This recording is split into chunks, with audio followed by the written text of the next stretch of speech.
इस मूवी में आप सब देखोगे एक लड़के को पहले इतना हैंडसम नहीं था, लेकिन एक सूट पहनने के बाद वो बहुत हैंडसम बन जाता है। मूवी का स्टार्ट एक एड से होता है जिसमें बताया जा रहा होता है कि एक सूट हमने बनाया है जो किसी भी इंसान को एक आम इंसान से एक हैंडसम इंसान में बदल सकता है।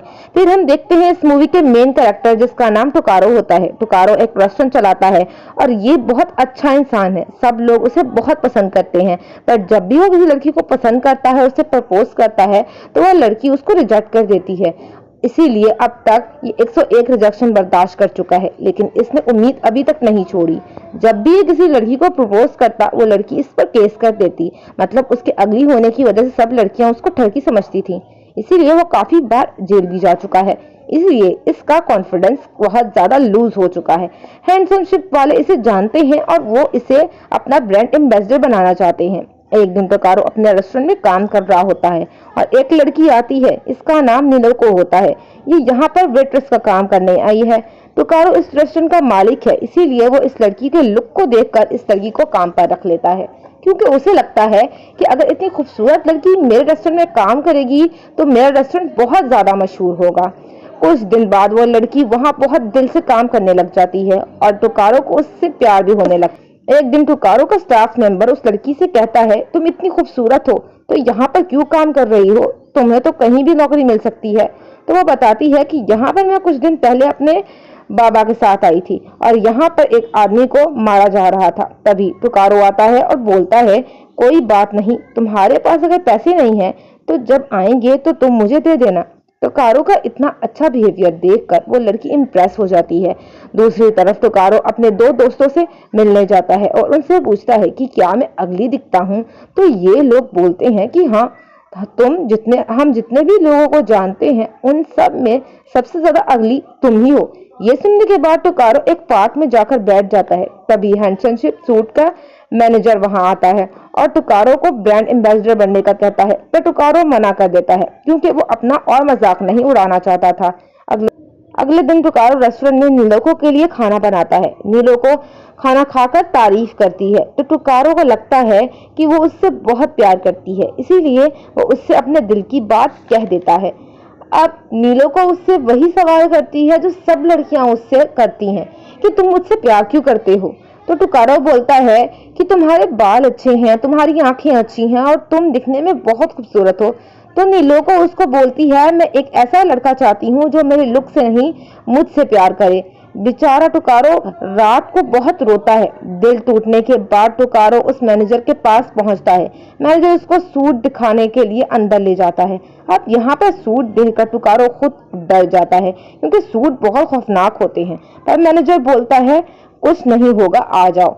फिर ये एक सूट पहनकर ट्राई करता है, जिसको पहनने से वो बहुत हैंडसम दिखने लग जाता है। इसको देखकर वो और भी सूट ट्राई करता है जो डिफरेंट कैरेक्टर के होते हैं और आखिर में वो एक सूट खरीद लेता है। फिर यहाँ मैनेजर उसको बोलता है कि तुम्हारी नेक के नीचे एक साउंड बटन है जिसको प्रेस करने से तुम्हारी आवाज चेंज हो जाएगी। और ये यहाँ पर अपनी आवाज, शक्ल और यहाँ तक के अपना नाम भी चेंज कर लेता है। अधिकारी यामा है। यहाँ से जाते हुए मैनेजर उससे कहता है कि सूट को गर्म पानी से दूर रखना और फिर ये यहाँ से निकल जाता है। और जैसे ही वो सूट को पहनकर बाहर निकलता है तो इस बार बस खुद उसके सामने रुकती है और रोज जो औरत उसको देखकर मुंह बनाया करती थी वो आज उसको देखकर मुस्कुरा रही थी।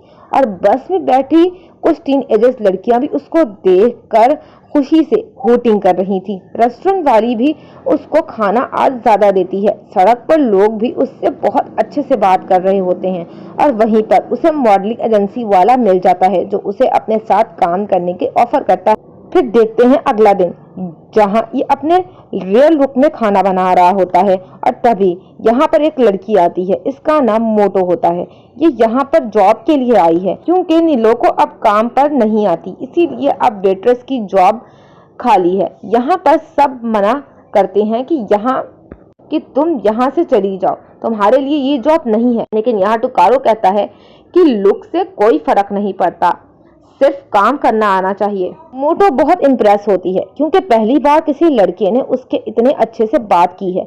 ये यहाँ पर काम शुरू कर देती है और करती भी बहुत अच्छा है, इसीलिए कोवर्कर्स भी उससे बहुत खुश होते हैं क्योंकि इसका बिहेवियर भी बहुत अच्छा है। अब ये दोनों आपस में टाइम पास भी कर लेते हैं और कभी कभी फ्लर्ट भी कर लेते हैं। कुछ दिन गुजरने के बाद टोकारो इसको लाइक करने लग जाता है। कुछ दिन और गुजरने के बाद ये हैंडसम बनकर मॉडलिंग एजेंसी में चला जाता है। ये यहाँ आ तो गया है पर इसे आता जाता कुछ नहीं है, इसको तो सिर्फ हैंडसम होने की वजह से काम मिला है। और यहाँ हम सुपर मॉडल राइका से मिलते हैं जो काफी पॉपुलर है। इसे लगता है कि ये आदमी पागल है और इसे यहाँ पर नहीं होना चाहिए, इसीलिए वो इसे काम से निकाल देती है। लेकिन राइका इसकी हरकतों की वजह से इम्प्रेस हो जाती है। यहाँ पर पहली बार राइका को किसी ने इम्प्रेस किया है, इसीलिए वो उसे डिनर पर बुलाती है।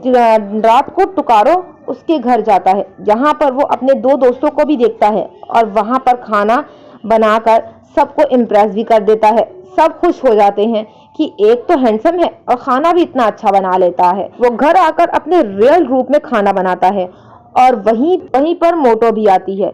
वो टोकारो को एक बैंड देती है जिसमें उसका पसंदीदा गाना बजेगा। टोकारो अपने हैंडसम वाले रूप में बहुत फेमस हो गया है। बहुत सारे कंपनीज उसके साथ काम करना चाहते हैं और बहुत सारी लड़कियां भी उस पर मरती हैं। राइका भी उससे प्यार करने लगी है, लेकिन टोकारो मोटो को लाइक करता है और अपने हैंडसम वाले रूप में नीलोको को पास जाता है, उसको इम्प्रेस करता है। लेकिन वो समझती है कि पता नहीं कौन बदतमीज इंसान है। टोकारो को लगता है कि शायद शर्म आ गई। घर आकर टोकारो मोटो के साथ सामान लेने जाता है। टोकारो का मूड ऑफ देखकर मोटो उसको बोलती है, चलो गेम खेलने, आइसक्रीम खाने चलते हैं। ये करके ये दोनों बहुत खुश होते हैं। ये दोनों एक दूसरे को लाइक करने लगे हैं और ये लोग ज्यादा वक्त अपना साथ में गुजारते हैं। अब शूटिंग खत्म होने के बाद राइका टोकारो के साथ कुछ ज्यादा क्लोज हो जाती है और फिर ये दोनों घर आ जाते हैं। राइका का पूरा इरादा था पर टोकारो अब मोटो से प्यार करता है, इसीलिए वो वॉशरूम में बहाना बनाकर बाथरूम में चला जाता है और नहाने लगता है और शावर में गर्म पानी निकल रहा होता है। तभी उसे याद आता है कि गर्म पानी से नहीं नहाना था, उसे गर्म पानी को सूट से दूर रखना था और इसकी रियल पर्सनैलिटी बाहर आने लगती है। ये यहाँ से छुप कर भागने लगता है, ये भाग कर निकल जाता है। अगले दिन राइका मिलती है तो पूछती है कि रात को तुम कहाँ चले गए थे, लेकिन वो जवाब नहीं देता। राइका अब और भी ज्यादा प्यार करने लगी है क्योंकि इसको ऐसा लड़का चाहिए था जो उसे रिजेक्ट करे और टोकारो ने वही किया था। टोकारो के पास एक और ऑफर आती है कि वो एनिमल शो के लिए काम करे। अगर वो ऐसा करता है तो वो बहुत फेमस और अमीर हो जाएगा, इसीलिए ये इस चीज से हाँ कर देता है। और आज का शूट गर्म पानी में होता है तो गर्म पानी का देखकर टोकारो बहाना बनाकर चला जाता है। यहाँ पर एक और मॉडल था जो टोकारो से जलता था और उसे शक होता है कि ये गर्म चीजों से भाग रहा है। रात को सब पार्टी में जाते हैं और टोकारो भी यहीं पर आया हुआ होता है। इसे यहाँ पर डील मिलती है $2 मिलियन की, इसीलिए ये हंसकर यहाँ हाँ कर देता है। तभी यहाँ पर एक आदमी इस पर हॉट कॉफी गिरा देता है और उसकी असली शक्ल सबके सामने आने से पहले लाइट ऑफ हो जाती है और यहाँ से टोकारो भाग जाता है। और अब ये सूट खराब हो गया था, अब ये दोबारा सूट मांगता है। ये मैनेजर इसे परमानेंट सूट दिखाता है जो इसे हमेशा के लिए चेंज कर देगा, मतलब ये पहले जो जिंदगी जी रहा था वो भूल जाएगा। और टोकारो ये सूट खरीद लेता है। घर आते वक्त एक लेडी से टकरा जाता है और अब समझते हैं कि ये उसे छेड़ रहा है और टोकारो को पुलिस में दे देते हैं। टोकारो के कोवर्कर उसे छुड़वाते हैं। मोटो कहती है, मुझे पता है तुम्हारी कोई गलती नहीं होगी वहाँ। टोकारो सोचता है मैं मोटो को सब बता दूं, पर नहीं बता पाता। वहाँ नीलोको आती है और दोनों पार्क में बैठकर बात करते हैं।